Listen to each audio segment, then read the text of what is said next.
Nós vamos abrir a palavra do Senhor em Efésios.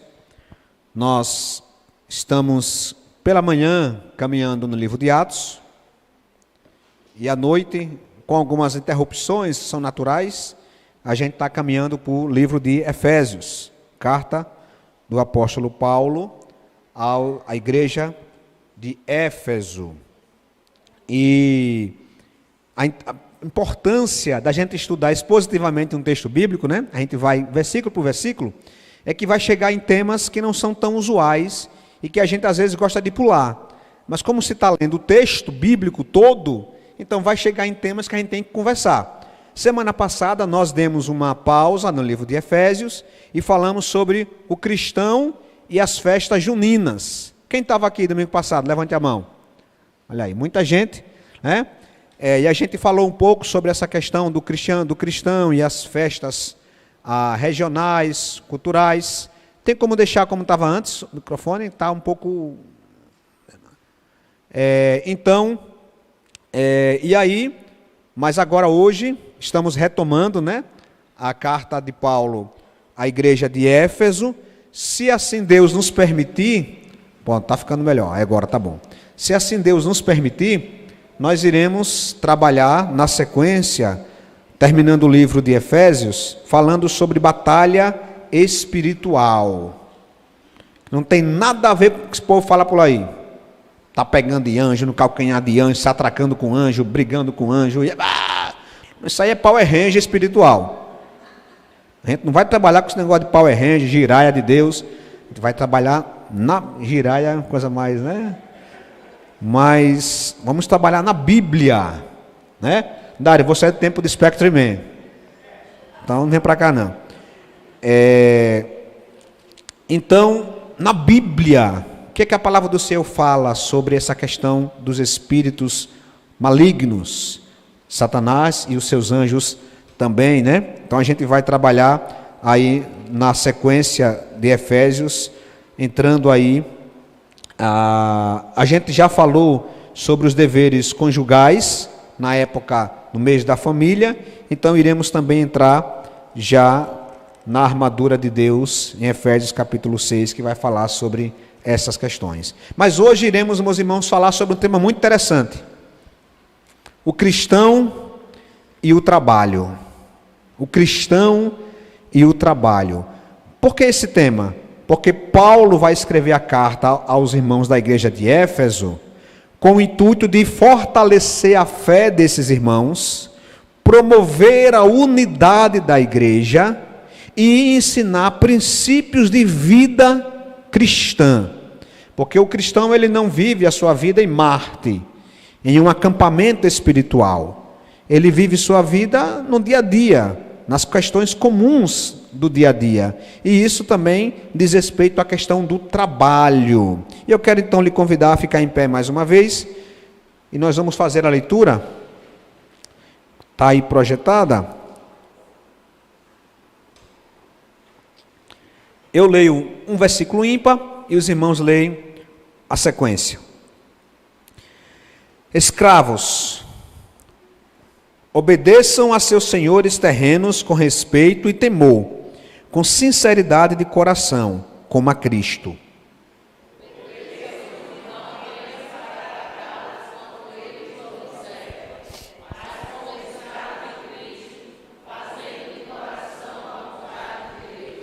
Sirvam aos seus senhores de boa vontade, como ao Senhor e não aos homens.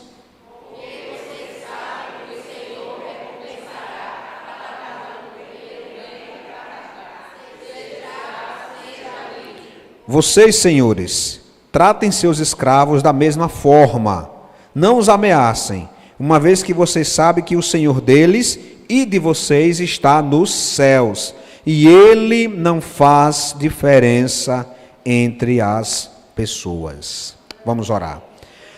Pai Santo, nesta noite em que a Tua igreja se reúne para adorá-lo, para louvá-lo, nós também nos reunimos para ouvir a Tua instrução.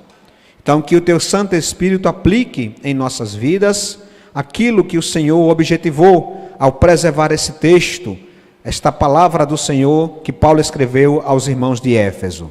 Que a tua igreja nesta noite seja edificada, Pai Santo, e o teu nome exaltado e glorificado em nome de Jesus. Amém. Pode se assentar, queridos.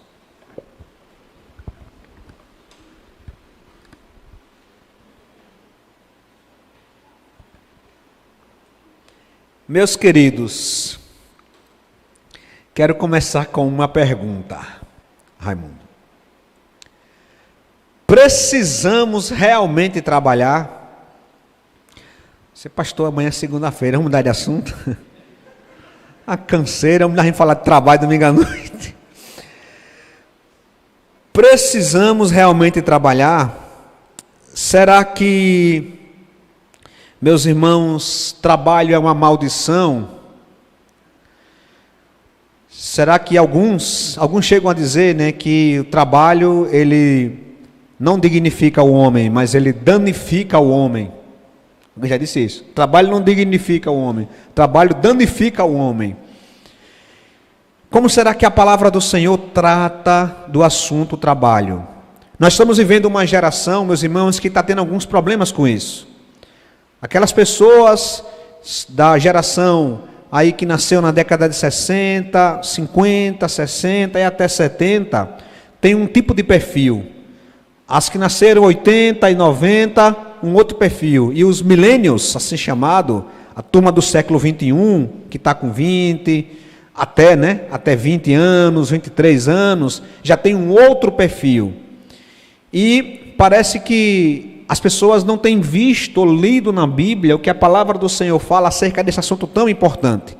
A indisciplina, a displicência já começa em casa, quando as crianças e adolescentes não têm mais afazeres, não têm mais disciplina, não têm mais responsabilidades, e isso elas levam também para a vida privada, para o trabalho, e a gente então se pergunta, precisamos realmente trabalhar? Olha que o apóstolo Paulo vai responder em 2 Tessalonicenses 3,10.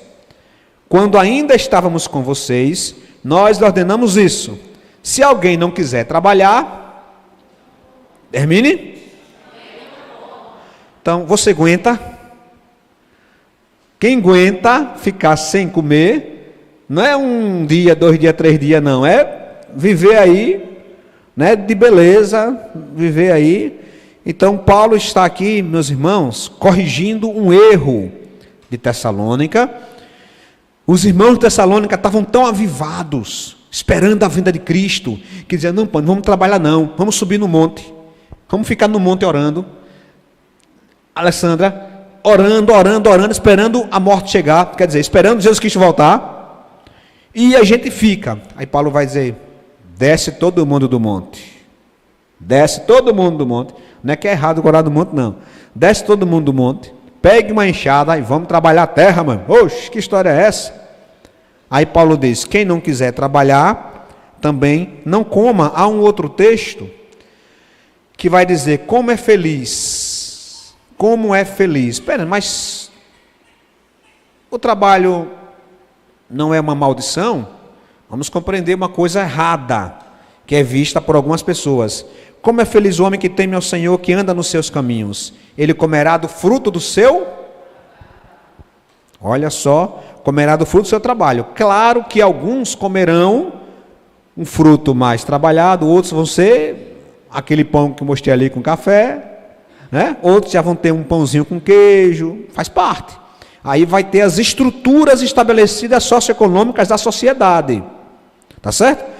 Mas como é feliz o homem que teme ao Senhor, comerá do fruto do seu trabalho. E se você acha que o trabalho foi uma condenação, o trabalho em si foi uma condenação, lembremos-nos da própria palavra do Senhor Jesus. Disse-lhe Jesus, meu Pai continua trabalhando até hoje, e eu estou de folga. Não é esse não que está aí?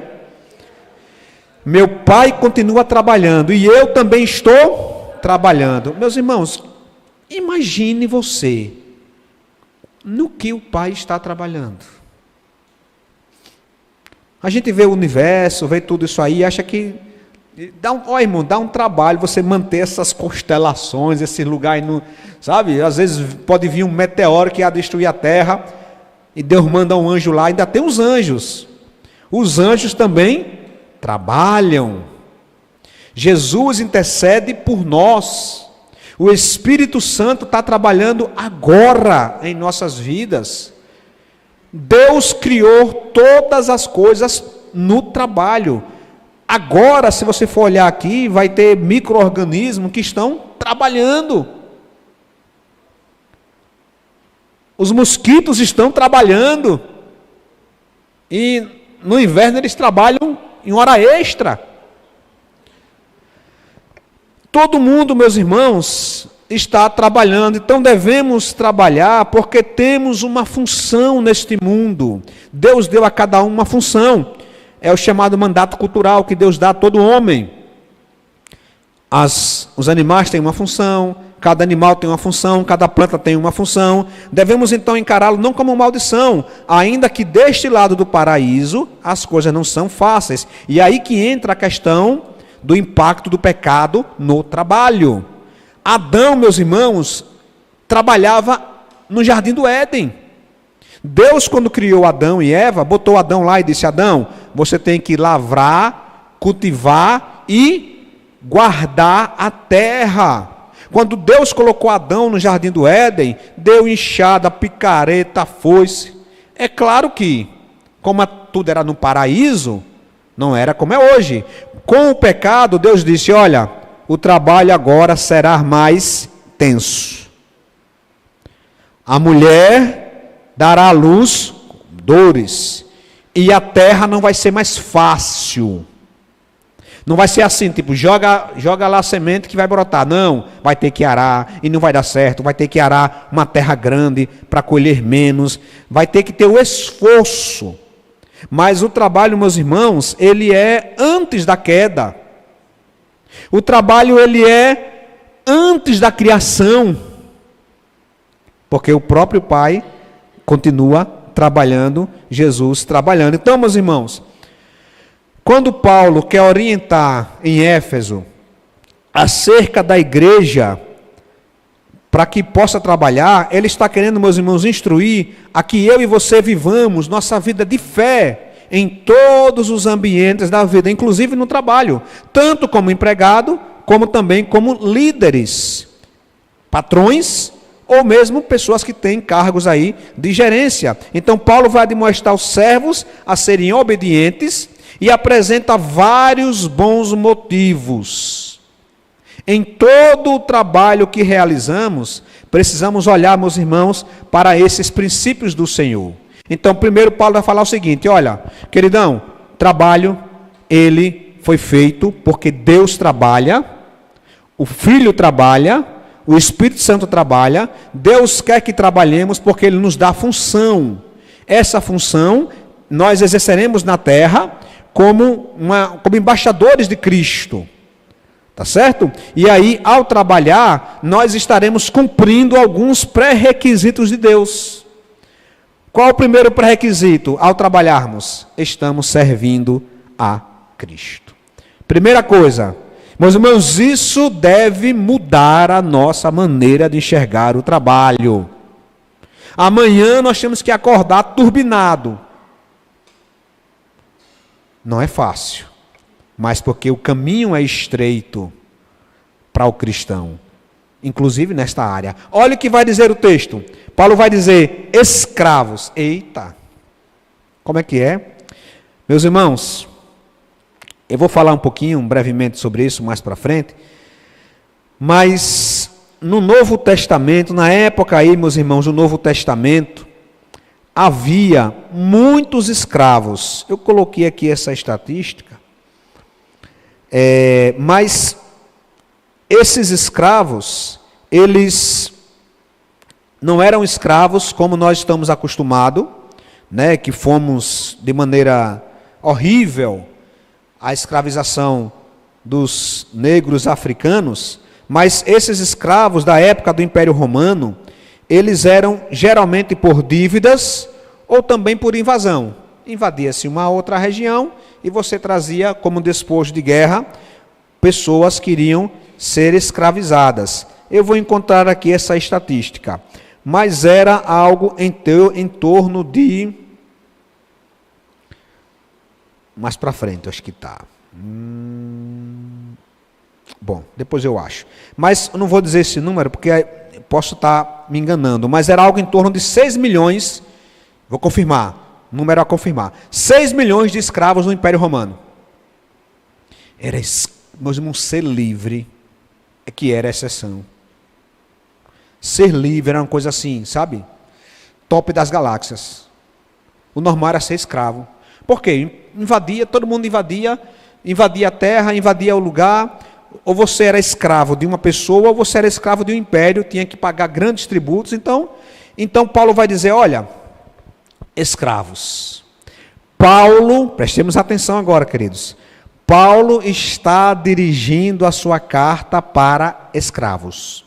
A palavra grega é doulos, escravo. Pastor, mas escravo é escravo, escravo é escravo. E no Império Romano, estamos aí a 2000 anos de distância de ato, escravo não tinha muitos direitos. Se fosse um judeu sendo escravizado por um judeu, trabalhava 6 anos pela lei. No 7º, ele era libertado. Mas até entre os judeus havia esse tipo de escravidão por dívida. Devo, não nego, pago com escravidão. Então você pagava prestando serviços. Óbvio que não era essa atrocidade que nós vimos aqui, né, na história do Brasil, mas também tinham muitas ilegalidades na época, porque o escravo era propriedade do seu dono. Mas em geral, você tinha uma liberdade de crença, como era aí. Então, o evangelho foi se expandindo em todo o Império Romano. Por meio do apóstolo Paulo e dos seus colaboradores, o evangelho saiu de Jerusalém, Judéia, Samaria, e começou a atuar em todos os confins da terra. E quem são essas pessoas que recebiam o evangelho? Eram pessoas que viviam na sociedade da época. E muitas delas eram escravos. Eram escravos. E aí imagine agora você receber uma mensagem do evangelho dizendo, olha, você que era escravo do pecado, agora você é livre em Cristo. Imagine essa mensagem para um escravo. Conhecereis a verdade, e a verdade vos libertará. Mas a palavra do Senhor Jesus não era para modificar as instâncias sociais, ainda que o evangelho produza isso. E eu vou dar um exemplo. Mas Paulo, meus irmãos, vai falar especialmente para escravos. E aí aqui agora nós fazemos uma aplicação. Não vivemos mais, graças a Deus, em uma sociedade escravocrata. Mas nós podemos agora associar escravos a empregados. Certo? Então hoje é como se Paulo falasse, empregados, funcionários, trabalhadores. Atenção, trabalhadores, obedeçam aos seus patrões terrenos, com respeito e temor, com sinceridade de coração, como a Cristo. Meus irmãos, isso é maravilhoso. O empregado deve demonstrar o devido respeito para com o seu empregador e não tentar se aproveitar dele. Deve dedicar toda a sua atenção a ele, deve dedicar a energia do seu trabalho que está realizando, pelo qual então ele foi contratado, com sinceridade no coração. Por quê? Porque ele está aí, meus irmãos, fazendo ao Senhor. Ele está servindo ao Senhor. O empregado é cristão, meus irmãos. O empregado cristão, ele evita o chamado serviço de aparência, que a gente aprende quando é criança. Enquanto o pai está olhando e a mãe, a gente faz. Quando o pai e a mãe saem, a gente não faz. Aí cresce, vai para o trabalho. Quando o patrão está olhando, faz. Quando o patrão está olhando, não faz. Isso não é testemunho cristão. Mas pastor, ele não está vendo. Mas Jesus está. Jesus está. Então nós estamos, meus irmãos, servindo a Cristo. E aí quando ele fala que nós estamos servindo a Cristo, esse servir tem que ser com sinceridade Como é que estão as palavrinhas aí? Sinceridade, temor e sinceridade de coração. Logo, quando o empregado, quando o funcionário, quando o trabalhador cristão, meus irmãos, evita o chamado trabalho de aparência, ele apenas faz, não quando o patrão está olhando, mas quando o patrão também não está olhando. Por que ele faz isso? Porque ele está olhando para Cristo. Você, mas pastor, o senhor não conhece o meu trabalho. Você não é obrigado a ficar no seu trabalho. Você pode e deve procurar mais capacitação. Veja, se você é pai de família, eu até expliquei no nosso encontro de homens, né? Se você é pai de família, você tem que, é uma outra postura. Mas, mesmo nesses casos, você pode, se ficar infeliz naquele seu trabalho, você não é escravo. Você pode começar a fazer um outro curso, mudar de profissão. O que você não pode dar um mau testemunho no trabalho. É isso que nós não podemos. E é isso que Paulo fala para a igreja de Éfeso e para nós hoje. Olha, vocês são da terra e luz do mundo. Não adianta ser sal da terra e luz do mundo na igreja. Nós temos que ser no nosso ambiente de trabalho. Logo, meus irmãos, quando Paulo fala isso, precisamos entender que no Novo Testamento, o Novo Testamento, meus irmãos, em si, não ataca diretamente a escravidão. Isso é interessante. Eu vou explicar. No Novo Testamento, a escravidão em si, ela não é, meus irmãos, atacada e condenada. Apesar de que, na essência do Evangelho, e eu vou demonstrar aqui rapidinho um exemplo de um homem, e em toda a história do cristianismo, a escravidão, a exploração, a apropriação indébita, isso não diz respeito com o Evangelho. Mas o que Paulo queria fazer aqui, meus irmãos, nesse texto, não era derrubar o Império Romano. Paulo não queria derrubar o Império Romano. Paulo não queria mudar as leis da época. Qualquer crente poderia fazer pelas vias legais. Se fosse um senador da República, lá do Império Romano, etc., um influente. Mas Paulo não queria derrubar o Império Romano, nem quaisquer outras normas instituídas. Mas Paulo queria pregar o Evangelho. E pregar e ganhar os perdidos para Cristo. Dito isso, Pedro vai na mesma tônica. Olha o que Pedro vai dizer, meus irmãos, lá em 1 Pedro capítulo 2, 18. Vamos ler juntos? Escravos de novo, vai. Escravos, sujeitem-se.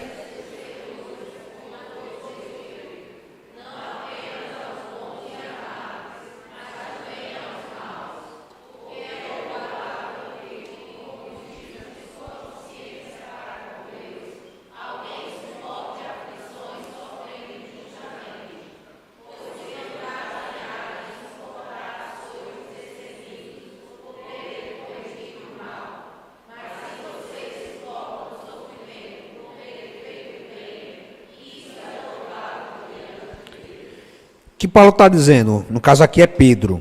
Pedro está falando o seguinte, olha, queridos. O Evangelho pode, pela transformação das pessoas, mudar a realidade. E devemos estimular a isso. Mas não é missão do Evangelho mudar a realidade local. Pode acontecer de você estar em um Império Romano e quando essa carta foi escrita, o Império Romano ainda vai durar 400 anos. Pelo menos na parte oriental. A parte ocidental vai durar aí mais uns 300 anos. A gente não tem condições de estar derrubando impérios e tudo. Mas Paulo está dizendo, olha, meu interesse é como você vai viver. É um absurdo, eu sou cristão, eu não quero ser escravo. Cara, você vai fazer o quê? Você vai fugir, vai morrer. É um absurdo, eu não quero ser seletista. Vai empregar então, vai ser empreendedor. O que não pode, você pode questionar todas essas coisas, mas o que não pode é você, meu irmão, minha irmã, tendo o nome de cristão, tendo que exalar o bom perfume de Cristo, está trabalhando e dar um mau testemunho no seu trabalho. Tem gente que diz, olha, deu para mim, vou virar hippie. Ok, vai virar hippie, vai para um sítio, vai plantar macaxeira, vai botar numa placa no sítio contra o sistema. Normal, seria lícito. Mas se você se dispõe a trabalhar, você vai precisar trabalhar com as regras do jogo vigente. Isso não significa, volto a dizer, para a gente ir adiantando, que devemos apoiar a escravidão. Não apoiamos a escravidão, não apoiamos leis trabalhistas injustas, não apoiamos exploração de pessoas, não e não. Isso vamos ver, meus irmãos, vários personagens bíblicos, na história da igreja, vai demonstrar isso. Olha, John Wesley pregou contra a escravidão, Whitefield pregou contra a escravidão, e tem esse camarada aqui, ó, John Newton, meu xará. O nome dele é mais bonito, né? John Newton é outra coisa, né? O meu é José Newton. Fazer o quê, né? Eu nasci em março e minha mãe disse que, em homenagem a São José, eu seria José alguma coisa. José Robério, José Newton, José Carlos, José não sei o que. Eu digo, tá, tudo era José. Então, mas John Newton, meus irmãos, olha aí, bonitinho. John Newton, ele, meus irmãos, foi um mercador de escravos. Ganhou muito dinheiro como mercador de escravo. Até que em uma dessas viagens, o navio dele passou por um grande aperrego e ele clamou a Deus. Deus ouviu e ele se tornou cristão. Logo após se tornou pastor anglicano da igreja da Inglaterra, pastor anglicano, e depois se tornou um ativista vivo pelo fim da escravidão. No ano da sua morte, em 1807, a Inglaterra aboliu a escravatura. E com certeza ele foi, segundo historiadores, um dos principais expoentes para o fim da escravidão na Inglaterra. Ele compôs um hino muito bonito, que os irmãos conhecem, Amazing Grace, que a gente conhece como Maravilhosa Graça. Maravilhosa Graça. Foi ele que compôs, já tendo se convertido. Então, meus irmãos, nós somos contra, mas imagine agora você chegar, veja, meus irmãos, eu sou contra, você vai no comércio, tem pessoas que trabalham no comércio, que não pode nem se sentar, tem que ficar em pé o dia inteiro. Somos contra isso, e podemos e devemos agir naquilo que você puder, na instância que você puder, a gente pode fazer a diferença. Nós somos contra pessoas que trabalham horas extras e que não recebem. Tudo isso é contra. Tudo isso, meus irmãos, inclusive tem um texto que vai falar sobre isso. Deus requererá dos patrões. Mas a pergunta é, o que dizer a você, meu irmão, minha irmã, que vai amanhã de manhã para o comércio? Compreende? É isso que Paulo quer dizer. Paulo quer dizer, olha, queridos, a escravidão é maluca, a escravidão não presta, a escravidão é exploração, mas amanhã, hoje é culto, domingo, mas amanhã vocês vão voltar para a lavoura que vocês trabalham. E o que eu quero, do ponto de vista bíblico, é instruí-los acerca de como viver. Paulo vai dizer, olha, eu não tenho condições de abolir a escravidão. E aí eu digo, eu e os irmãos não temos poder de mudar a CLT. E o que fazer então? O que fazer? Temos então que trabalhar em oração, dignificando ao Senhor, trabalhando como ao Senhor, porque ao fazer isso, meus irmãos, eu estou fazendo a vontade de Deus. Paulo diz, olha, obedeçam-lhes, não apenas para agradá-los, quando eles observam, mas como escravos de perfeito. Então qual é a ideia? Pastor, meu trabalho é ruim, meu patrão é difícil, meu colega de trabalho não dá trégua, o ambiente é insalubre. Meu irmão, tudo isso é difícil do Senhor. Ore diante do Senhor. Busque uma alternativa. Estamos em um país livre. Busque, mas enquanto isso, suporte as aflições, como Pedro vai dizer. Suporte as aflições, porque a situação, a vida é essa. Mas, enquanto isso, obedeçam. Não seja um trabalhador rebelde, um trabalhador faltoso, um trabalhador que não cumpre as suas funções, um trabalhador que mancha no seu trabalho. E ele diz, olha, sirvam aos seus senhores como escravos de Cristo. Nós somos trabalhadores de Cristo. Nós estamos servindo a Cristo como padeiro, como carpinteiro, como pintor, como lixeiro, como professor, como médico, como corretor, como qualquer outra coisa. Nós estamos servindo a Cristo. Para o cristão, meus irmãos, paremos com essa ideia. Esqueça a divisão entre sagrado e secular. Existe aquela ideia de, olha, fulano é missionário, é pastor, ele trabalha no sagrado. Eu faço pão, eu trabalho na parte mundana. Esqueça isso. Todo trabalho é para o Senhor. O padeiro deve fazer pão para o Senhor. Adam Smith, pai da ciência econômica, ele vai dizer no livro A Riqueza das Nações, de 1776, ele vai criar um termo chamado mão invisível. Não é mão boba, é mão invisível. O que é a mão invisível? Ele fala o seguinte, olha, quando o padeiro faz o pão, ele não está interessado em fazer o bem, ele está interessado em ganhar dinheiro. Quando a pessoa vai para a padaria comprar o pão, ela não está pensando em ajudar o padeiro, ela está pensando em comprar o pão. Então, essa mão invisível, que é o sistema do mercado, é quem regula, então, o padeiro movido pelo seu egoísmo, individualismo, ou seja, ele não está pensando na pessoa, ele está pensando no dinheiro. Então, movido, esta mão invisível é que regula o mercado. Então, o padeiro faz seu trabalho, a dona de casa vai comprar pão. Então, há uma mão que ele chama de mercado, que regula essa situação. E o cristão diz, eu não acredito, não quero isso para a minha vida. O padeiro cristão não vai fazer o que Adam Smith falou. E aí Adam Smith tinha uma quedinha, tinha uma... Como essa turma antiga, né? Sempre tinha uma relação com a igreja. Depois dele veio o Malthus, que queria dizimar a população, e era pastor. Então, essa turma é meio esquisita. Então, Adam Smith, ele vai dizer isso. E o cristão vai dizer, não, eu sou padeiro.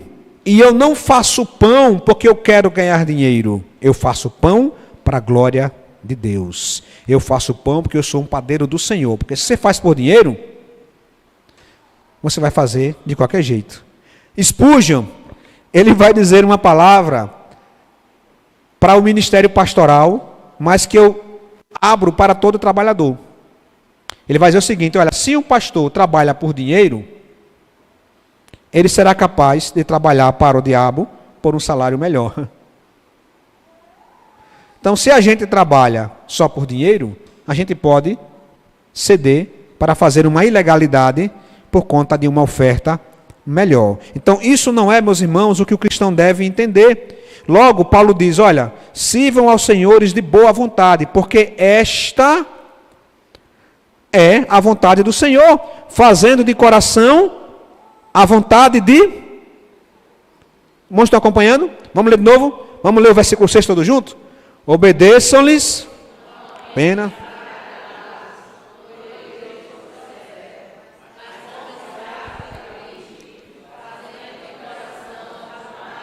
Até aí. Então, qual é a vontade de Deus? Qual é a vontade de Deus? Hein? Oi? Fazer de coração o quê? De que forma? Obediente. Qual é a vontade de Deus, meus irmãos? Que sejamos obedientes no trabalho e sem ficar de cara feia. Até sem ficar de cara feia. Isso significa de boa vontade. Ou os irmãos acham que boa vontade não é isso? Fazendo isso no versículo 7. Sirvam aos senhores de boa vontade. Você, pastor, estou trabalhando, mas está com a cara deste tamanho. Bom dia, eu vou dizer no final do dia. Aff, misericórdia. Tem gente que é assim, né? Você dá um bom dia, o cara, no final digo. Você é da onde? Sou da igreja de Augusto Franco. Vou dizer, não é não. De boa vontade. O que é? Você olha, está difícil. Meus irmãos, sabemos que é difícil. Alguns trabalham mais difíceis que outros. Quem trabalha na área da saúde, a doutora Raíssa não veio hoje não, é médica. Mas os médicos gostam de mostrar que é o, né? É aí o técnico de enfermagem, muitas vezes é oprimido. Quem trabalha na limpeza, Quantas vezes você limpa, vem o patrão, passa, não dá nem bom dia para você. Aí você vai dizer, desgraçado, tomara que dê uma topada de cada janela lá do 7º andar. Não. Não vai, meu irmão, porque você está trabalhando de boa vontade. Você está limpando para Jesus passar. Vou limpar, Jesus Cristo vai passar por aqui. O cara passou, não deu bom dia, você está... Não deu bom dia. Os meus irmãos eram escravos, tinham que trabalhar de boa vontade. Tinham que obedecer sendo escravo, eu estou no lucro. Porque escravo nem dinheiro tem, nem direito tem. E nós temos, meus irmãos, direitos garantidos já desde a década de 40 com a CLT. Então a gente já está no plus. Então, meus irmãos, um cristão pode fazer qualquer trabalho honesto como um ministério para Cristo e para a glória de Cristo. Seu trabalho é um ministério para a glória de Cristo, pois você, como empregado, fazendo de coração, obediente como para o Senhor, você está servindo a Cristo e fazendo a vontade de Deus.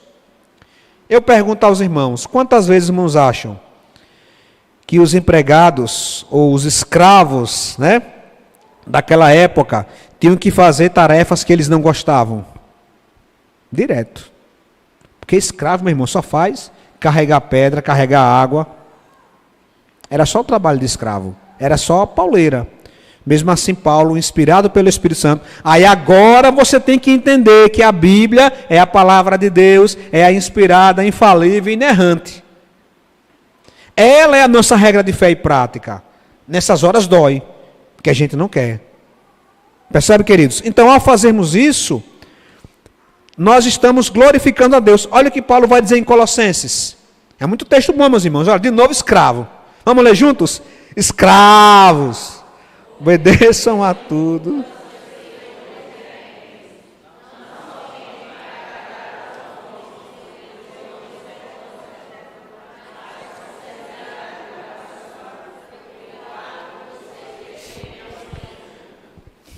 Pelo fato de vocês temerem ao Senhor. Você não faz porque a pessoa é boa ou má. Inclusive, Paulo vai dizer que esse não deve ser o motivo. Porque se você tiver um chefe bom, maravilhoso, ok. Mas se você não tiver. Então, meus irmãos, ao fazermos isso, seremos também recompensados pelo Senhor. Olha o texto. Porque vocês sabem que o Senhor recompensará a cada um pelo bem que ele praticar. Seja escravo, seja livre. Então, meus irmãos, Paulo argumenta que eles serão recompensados pelo Senhor. Escravo não tinha dinheiro. Quando o escravo ouviu essa palavra, ele entendeu. Ele compreendeu que, olha, eu sou escravo, mas eu sou escravo de Cristo. O meu patrão quer que eu carregue lenha, pegue água lá no riacho. Eu vou pegar, eu não vou ser remunerado, eu não vou ter elogio, mas eu sei que o meu Senhor me recompensará. Meus irmãos, é difícil, mas precisamos compreender que essa é a palavra do Senhor para nós. Se Deus diz que vai lhe recompensar, Ele é fiel. E Ele vai lhe recompensar. E aí você vai dizer, mas... ok, mas e a dificuldade? A dificuldade, ela não deve limitar aí a sua ação. Em relação aos patrões, eu vou passar aqui, por causa do horário, em relação aos patrões. Então, vimos o papel dos empregados. Os empregados, ele tem que trabalhar como a Cristo, ou seja, trabalhar para Cristo. Isso é a vontade de Deus, em segundo lugar. Em terceiro, Deus vai lhe recompensar. Deus está vendo o que você faz. Alguém pode não estar lhe recompensando, mas Deus lhe recompensará. É mais cedo ou mais tarde. E, meus irmãos, observe, olha, isso pode acontecer na prática. Sabe como? Veja, você trabalha numa empresa. Nós estamos diante de um sistema econômico. Você pode ser um bom trabalhador e a sua empresa pode quebrar e você pode ficar desempregado. Acontece. Mas o que pode acontecer também, sabe o que é? É a empresa passar por uma adversidade e ter que cortar trabalhadores. Quem eles vão cortar de imediato? Vão fazer uma relação e vão ver quais são os mais displicentes, os mais nozeiros. Teve um que eu vi na televisão, na internet, não ela dizendo, que ele parou na justiça, porque ele tinha já enterrado 10 avós. Os irmãos viram essa notícia? Ele já tinha matado 10 avós. Toda hora, não, vou para o enterro do meu avô, vou para o enterro do meu avô. Esse cara, misericórdia, parou na delegacia a situação no trabalho. Sempre ele tinha um atestado, porque tinha que ir para o enterro de uma avó, de um tio. E tem cristão, meus irmãos, minhas irmãs, que também tem esse tipo de postura. Eu quero dizer a você que essa não é a vontade de Deus para a sua vida. Você ficará de fora. E você não pode, meus irmãos, veja, o que a palavra do Senhor nos fala é para sermos esse perfil. O que acontece com o cristão na prática? Ele não quer fazer a vontade de Deus, ele não quer trabalhar para a glória do Senhor, ele não quer obedecer, mesmo sabendo que essa é a vontade do Senhor, ele não quer esperar a recompensa do Senhor. Então o que ele faz? Ele vai para o trabalho do jeito que ele quer, ele responde ao seu superior do jeito que ele quer, ele é displicente, negligente, imprudente, é demitido. Aí depois vem aqui dizer: pastor, vamos orar que o diabo está querendo se manifestar. Pastor, eu estou sofrendo perseguição cristã. Perseguição cristã? O que aconteceu, meu irmão? Não, rapaz, o povo lá não me quer nem ver e tal. Não, meu irmão, não é perseguição cristã isso não. Isso não é perseguição cristã. Pelo contrário, nós precisamos compreender que a maneira como nós trabalhamos é para nós, meus irmãos, no trabalho, o melhor testemunho. É triste a gente ver alguém dizer, como um colega de trabalho: olha, fulano trabalha, é todo displicente, diz que é cristão. Tem gente, meus irmãos, que trabalha e tem um trabalho culposo. Já viu trabalho culposo, quem é da área jurídica? Sabe o que é trabalho culposo? É aquele que não tem intenção de trabalhar. Trabalha, mas é um trabalho culposo, ele não tem intenção. Tem outros, meus irmãos, que tem medo de procurar emprego. Sabe por quê? Vai que acha. Vai que acha. E a gente, meus irmãos, está vivendo num tempo difícil. Sabe por quê? Está vivendo agora uma geração, sabe de quê? Dos nem. Já ouviram os nem? Nem estuda, nem trabalha. Isso não é o que Deus tem para nós. Se você não está trabalhando, claro que tem aquelas pessoas que trabalham no lar, são as donas de casa, essa trabalham triplicado. Mas geralmente esses nem são pessoas que não são donas de casa, pelo contrário, tem pai e mãe, mas eles às vezes terminam o ensino médio e eles não querem mais nada. Eles não querem mais ter o ensino médio e acham que terminou os estudos, como era antigamente. Isso é na década de 50, quando a pessoa dizia: terminei os estudos. Terminou o ensino fundamental e o ensino médio. Então ela terminou e ela fica: o que você está fazendo da vida? Não, nada. Antigamente era ficar no banco da praça. Mas hoje, meus irmãos, existe a chamada ociosidade recreativa. Ociosidade recreativa, meus irmãos, é uma destruição. Antes, o que era um ocioso? O ocioso era aquela pessoa que ficava na praça, contando as estrelas, contando quantos ônibus passaram, quantos voltaram, olhando placa de carro, decorando, olhando os passos. Esse é ocioso. Hoje o ocioso não é mais isso. Hoje, meus irmãos, a ociosidade é recreativa. Hoje a ociosidade, sabe o que ela é? É por meio de recreações na área digital. Hoje nós temos uma juventude viciada em maratonar séries. Hoje nós temos uma juventude viciada em redes sociais, joguinhos online, vídeos online. Isso vai destruir a sua vida. Isso vai destruir. Porque, meu querido, você precisa compreender que o que a palavra do Senhor tem para nós é que devemos encarar o trabalho como bênção de Deus. É por meio do trabalho, como nós lemos: feliz é o homem ou a mulher que teme ao Senhor e do fruto do seu trabalho comerá. Mas você vê, adolescentes, a média de leitura, meus irmãos, hoje é um absurdo. Os adolescentes não leem mais. Eles fazem as provas com base no que assistem na aula. E em casa faz uns deverizinhos rápido. Não lê e não tem mais pegada, porque é o dia inteiro, quando volta da aula, com o celular. Primeiro que os irmãos já sabem que, pela ciência, criança não deveria ter celular até os 5 anos. Existem universidades ou escolas já na Europa em que as adolescentes não entram com celular. O trabalho é sem celular. É usar a criatividade. É colocar a mão na massa, sem celular. Mas, pastor, se eu precisar me comunicar com o filho, você não está na selva, não.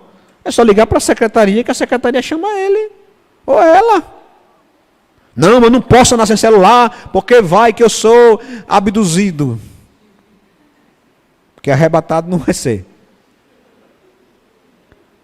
Então, meus irmãos, não é essa situação. E aí as pessoas hoje, os homens casados, voltam do trabalho. O que acontece, meus irmãos, na prática? Isso é uma queixa pastoral que eu tenho ouvido como pastor aqui dessa igreja. O abençoado chega, geralmente é homem. O abençoado chega, mas mulher também, mas é mais homem. O abençoado chega do trabalho, toma banho, vai tomar café, depois agora é rede social. Aí joguinho. Começa a discutir temas na internet pelos quais não tem informação, nem tem convicção. Vira doutor de WhatsApp. Começa a falar de política, de outros assuntos. É cheio de... Aí começa a fazer um monte de comentário nas páginas de redes sociais, como o Instagram, um exemplo. E depois tem que voltar para ver o que foi que disseram do comentário dele. E aí a pessoa comenta, aí ele vai ter que olhar o que comentaram sobre o que ele comentou, e aí ele vai ter que responder o que comentaram sobre o que ele comentou, e aí depois ele vai olhar o comentário do comentário que ele respondeu, que ele comentou e que não comentou mais e que deixou de comentar. Meu irmão, vira isso aí. É, meus irmãos, a ociosidade recreativa. Não é o ócio criativo, não, do sociólogo Domenico De Masi, italiano, propôs, não. É a ociosidade criativa, que é aquela pessoa que só fica fazendo isso. A noite inteira, tal. Isso tem, meus irmãos, atrapalhado as relações, os casamentos, os desenvolvimentos na escola, na faculdade, no trabalho. Esses vídeos curtos, eles danificam o lóbulo frontal das crianças, que é responsável pela tomada de decisão. Meus irmãos, você pega uma criança do tamanho de Benício, e ela já quer manipular o celular. Só que o que acontece com os vídeos? Esses vídeos, meus irmãos, eles são feitos para serem rápidos. É vídeo de 1 minuto no máximo. E aí por quê? Porque ele quer lhe prender. Então, hoje as crianças, adolescentes e jovens inclusive, estão acostumados com conteúdos rápidos. Então, é um vídeo, é outro, é outro, é outro, é outro. Quando ela vai pegar um livro, mas é o mesmo assunto, veja quanta letra. Deixa eu ir passando rápido, não vai passar rápido. O cérebro está acostumado com aquele tipo de conteúdo. E ela, para se acostumar de novo a sentar e a se concentrar, porque está crescendo o número de pessoas que têm déficit de atenção, TDAH. Ela não tem mais atenção, ela não tem mais foco, porque é só vídeo, e isso não tem fim. Quando você vai olhar, já se passaram horas nas redes sociais, não se lê mais livros cristãos, não se lê nem a Bíblia, nem muito mais livros cristãos, porque ninguém tem mais tempo, não tem mais tempo para ficar na casa, no jantar junto, ficar, sabe, às vezes dá coceira, dizendo, vamos sentar aqui, vai fazer o quê? Não, vamos ficar sentado olhando para o outro,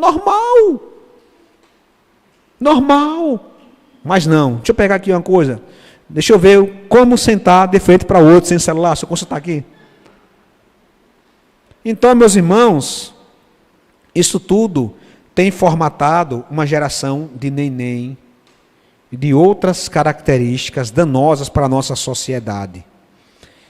E os patrões devem preocupar-se com o bem-estar dos seus empregados. Vocês, senhores, e aqui nós podemos transformar para vocês, patrões, ou vocês que têm cargo de liderança. Porque existe, meus irmãos, na sociologia, um homem chamado Foucault, acho que a pronúncia é essa, Foucault, que ele propõe o chamado micropoder. Sabe o que é o micropoder? O cara não é senhor de nada, mas agora é encarregado. Ele já se acha.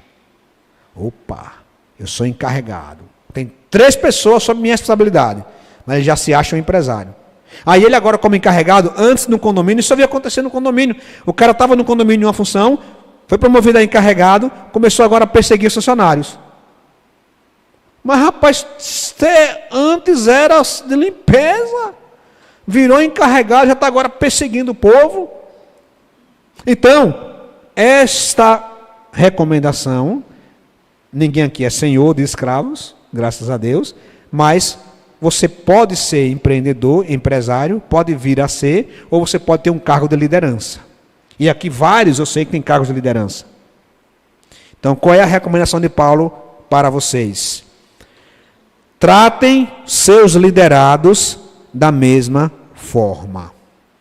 Ou seja, com sinceridade, de coração, pensando no bem-estar daquela pessoa, observar a pessoa. Você como empregado, como patrão, como líder, tem que olhar para a pessoa, tem que dar um bom dia, uma boa tarde. Não é porque você está subindo no elevador de um prédio comercial que você não vai dar boa tarde para uma pessoa que está limpando a janela. Dê bom dia, abençoado. Dê uma boa noite, como é que você está? Como é que a senhora está? Porque isso nós temos que fazer porque nós somos de Cristo. E nós sabemos que Ele aqui é o nosso Senhor. Então nós temos que se preocupar. Fulana, você está hoje um pouco assim, triste. Aconteceu alguma coisa? Não quero nem saber. Olha, meta cumprida, faça isso aí. Não, se preocupe, demonstre. Se o patrão espera que os trabalhadores se empenhem no máximo por ele, ele próprio também deve dar o melhor de si em favor dos seus empregados. O líder, o patrão, serve ao Senhor de coração.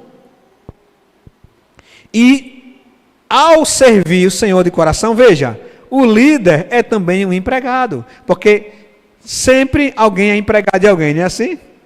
Você é assistente, reporta-se para o gerente, que se reporta para o diretor, que se reporta para o presidente. Então, sempre tem alguém acima de nós. Então, você, mesmo líder, entenda que você também é um trabalhador. Um dos melhores exemplos, meus irmãos, na Bíblia, tem outros, mas um dos melhores é Boaz, no livro de Ruth. Os irmãos já viram? Ele chega, meus irmãos, ele cumprimenta os trabalhadores. Ele chega dizendo: o Senhor seja convosco. O Senhor vos abençoe. Com cordialidade. Ele é um homem riquíssimo. Riquíssimo, meus irmãos, Boaz. E ele chega e diz: olha, Deus os abençoe. Uma pessoa cordial. E os empregados respondiam: o Senhor também te abençoe. Boaz mostrava-se, meus irmãos, sensível para com seus empregados, suas necessidades. Foi generoso com Ruth, e ele não tinha segundas intenções. Ele já era velho, idoso. O que ele queria era realmente ser uma pessoa generosa. Seu relacionamento, meus irmãos, com os empregados era de respeito mútuo, porque ele temia ao Senhor. Como é triste, meus irmãos, a gente vê um cristão que tem um cargo de liderança oprimindo os seus liderados. Sabe? Fazendo a segunda parte, ameaçando. Certa vez eu conversando com uma pessoa, ela dizendo: olha, fulano era crente, e aí no supermercado, porque supermercado não é brincadeira, né? A gente sabe que é intenso. E aí a pessoa fazia questão de oprimir o empregado, dizendo: olha, fulano, bora, começa a lavar aí, tal, senão você já sabe, né? A rua é logo ali. Para que dizer isso? Para que você pedir a pessoa fazer o trabalho dela? Ameaçando. Não os ameace, meus irmãos, tem a ver com isso hoje em dia. Tem gente que ama ameaçar as pessoas. Olha, fulano, vamos começar segunda-feira, nós temos aí algumas metas no trabalho, já sabe, né? Quem não cumprir, olha, a rua está aí. Aí o camarada está lá, o trabalhador, 3 filhos para criar. Já começa o trabalho se tremendo. Meu Deus do céu, será que eu vou cumprir a meta? Meu Pai eterno. Meu Deus do céu. Cara, até na administração isso não é agradável. Até na ciência administrativa isso é antigo. Já existem trabalhos dentro da chamada teoria geral da administração. Já no pós-guerra, no início do pós-guerra, já se mudou a abordagem de recursos humanos, de relações humanas, de liderança. Hoje já não se trabalha, já não se fala mais em trabalhador, empregado. Hoje se fala em colaborador. Por que isso? Trato humano. Se a administração entendeu isso, imagina a gente que é bíblico. Porque se entendeu que empregado é um termo pejorativo, um termo carregado. Então, fulano é colaboradora daqui da nossa empresa. E a gente sabe que são os colaboradores que fazem a empresa. Sem colaboradores, não tem empresa. Mas muitos chefes e líderes, porque às vezes o chefe está nem sabendo, é o líder imediato dele, ameaçam. Sabe? Oprime. Os irmãos precisam compreender isso. Observe que, assim como alguns escravos foram convertidos a Cristo, também foram convertidos muitos senhores. O livro lá de Filemão é um exemplo. Filemão e Onésimo, 2 exemplos, de senhor e escravo. E Paulo devolve, né, para Filemão, né, Onésimo, dizendo, olha, receba-o como a Cristo. Era para receber o escravo como a Cristo. Veja, não deixaria de ser escravo, mas seria tratado com toda a honra, com todo amor, com toda a esperança de que um dia seremos recompensados pelo Senhor Jesus. Meus irmãos, para quem não era cristão, os senhores romanos tinham poder e autoridade legal até para matar um escravo.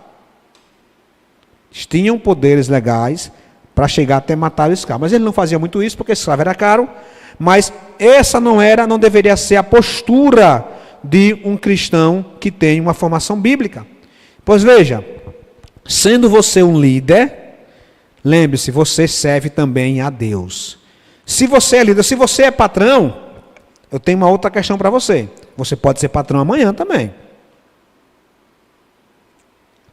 Veja, há muitos patrões cristãos que ameaçam, oprimem e chegam ao ponto de reter o salário ou benefício dos seus colaboradores. Meu querido,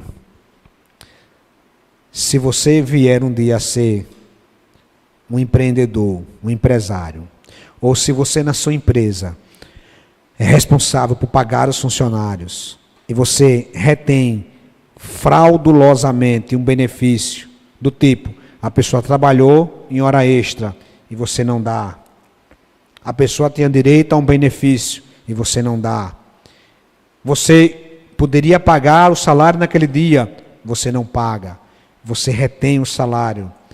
Meu querido, não faça isso, porque é pesado o que vem por aí. É pesado, olha o texto bíblico. Vejam, o salário dos trabalhadores que ceifaram os seus campos e que por vocês foi retido com fraude, está clamando contra vocês. O lamento dos ceifeiros chegou aos ouvidos do Senhor dos Exércitos. É pesado. Ele continua dizendo que vocês estão se engordando às custas do trabalhador e no dia do abate vai ser o contrário. Você é que vai estar sendo servado igual a Gaiamum para o dia do caldeirão. Percebe, queridos? E em terceiro lugar, meus irmãos, os líderes devem sujeitar-se a um outro líder, que é Jesus Cristo. O que vale para o empregado, vale para o patrão, o líder. Olha o finalzinho do texto que vai dizer, o verso 9: uma vez que vocês sabem que o Senhor dos liderados, o Senhor dos escravos, o Senhor dos colaboradores, Ele também é Senhor de vocês. E Ele está nos céus, e Ele não está nem aí se você é patrão. Ele não está nem aí se você é gerente comercial. Ele vai trucidar na goela, se você não andar no caminho do Senhor. Ele não faz diferença entre... Qual a ideia? Queridão, você é diretor? Sou diretor adjunto operacional alternativo. Ok, amém. O menor cargo seu na sua hierarquia, no seu organograma, qual é? O menor cargo é auxiliar de serviços gerais, ok. O senhor daquela irmã, auxiliar de serviços gerais, é o mesmo senhor de você, que é diretor-presidente. Então tema a Deus. Tema a Deus. Trate com dignidade. Se tiver que demitir, também faça com dignidade. Porque acontece isso. Eu já vi, meus irmãos, casos em escolas secundárias, escola de ensino médio, de uma pessoa ser demitida dando aula. E a mulher sair em prantos. Como vai ficar a vida dessa pessoa? Imagine essa pessoa que foi líder, sendo cristã. Minha querida, por que você não chamou ela à parte? Por que você não tratou ela com humanidade? Você foi na sala de aula. Aconteceu, meus irmãos. Não fui eu que presenciei, foi Carlinha. Chamou a pessoa da porta, falou no ouvido dela, e a mulher foi lá no birô, pegar as suas coisas aos prantos. Saiu, pegou as coisas aos prantos. E já tinha um professor aguardando para substituí-la. Isso é crueldade, meus irmãos. Isso não é nem de um ser humano. Imagine de um cristão. Se tinha que demitir, que faça da melhor forma possível, da melhor forma humana, como se fosse você que estivesse lá do outro lado. Não é, fulano, é assim, aconteceu por algum motivo. Enfim, dá apoio à pessoa. Em outros países, sabe o que acontece? A pessoa é chamada, dizendo, olha, estamos fazendo aqui uma reestruturação, e nessa reestruturação, o seu perfil não se encaixa mais, mas nós vamos lhe dar, além dos direitos, nós estamos lhe dando aqui algumas orientações, nós estamos pagando alguns cursos de qualificação profissional, então você vai ter esses cursos para você poder fazer, e nós estamos então lhe encaminhando também para uma assessoria de relações pessoais, onde ela vai lhe ajudar a você fazer o seu currículo, se preparar. Totalmente diferente. Isso é humanidade. Isso é humanidade. Ah, pastor, mas demitiu. Sim, é verdade. É demitiu. Mas até não demitir, tem diferença. Isso que eu usei foi só um exemplo. Tem outros exemplos na humanidade. Você já pode ter presenciado algo nesse sentido. Uma pessoa ser demitida de maneira desumana. Isso, meus irmãos, não devemos fazer. Por quê? Porque nós temos um Senhor. Vocês sabem que o Senhor deles é o mesmo Senhor de vocês. E aí a gente vai para o final, relembrando o seguinte, meus irmãos. A teologia bíblica séria nos ensina que primeiro nós precisamos entender Cristo como Senhor. Olha o texto bíblico que vai dizer aqui. Se você confessar com a sua boca que Jesus Cristo é, antes de Salvador, ele tem que ser meu Senhor. Porque Jesus não pode ser o seu Salvador sem que você se renda a Ele primeiro.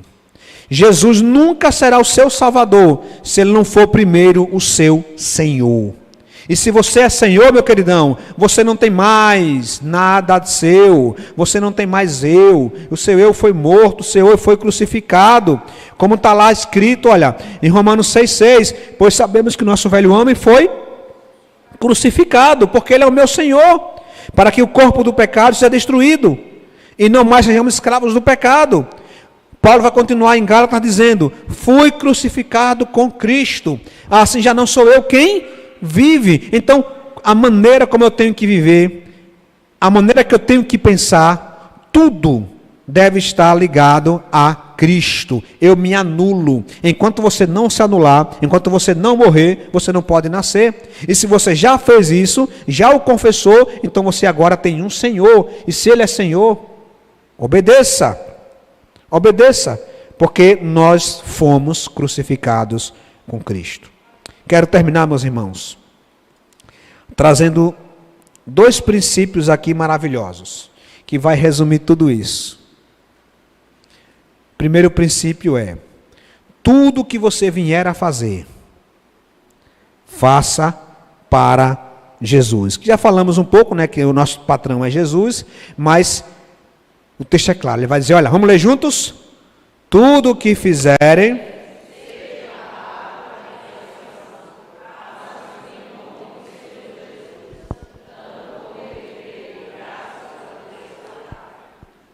tudo o que fizerem, no trabalho também, façam,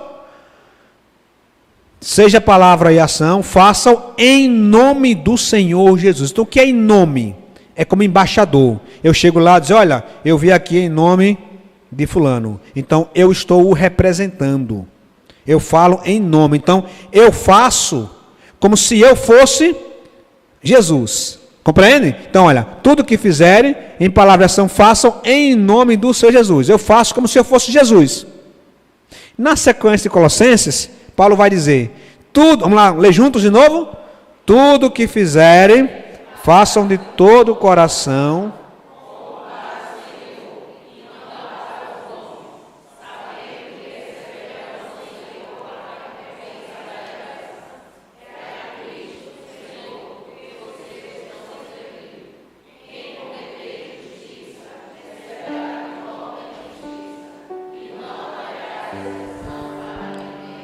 Perceberam, queridos? O texto é claro. No verso 17, façam em nome de Jesus. Ou seja, eu faço como se eu fosse Jesus. No 23, façam como para Jesus. Então eu tenho que trabalhar na vida como se eu fosse Jesus, trabalhando para Jesus. Imagine a cena. Jesus trabalhando para Jesus. É isso que Deus tem para nós. Vamos ficar de pé, queridos. Em Cristo somos chamados, meus irmãos, a desenvolvermos uma vida pública que demonstre a nossa santidade em Jesus. De um lado, Deus nos chama para sermos cristãos zelosos, inclusive no trabalho, trabalhando com dedicação, alegria, cientes de que, trabalhando, estamos servindo ao Senhor, estamos fazendo a vontade de Deus e seremos por Ele recompensados. Do outro, como patrões, como líderes, pessoas que exercem liderança, somos chamados a exercer cargos, meus irmãos, liderança, dando bom testemunho, pois também somos servos do Senhor. Devemos zelar pelo bem-estar dos empregados, colaboradores, liderados, não ameaçá-los, e em tudo que nós fizermos, fazermos para a glória do Senhor Jesus. A palavra do Senhor diz, quer bebais, quer comais, ou façais quaisquer outra coisa, façam para a glória de Deus.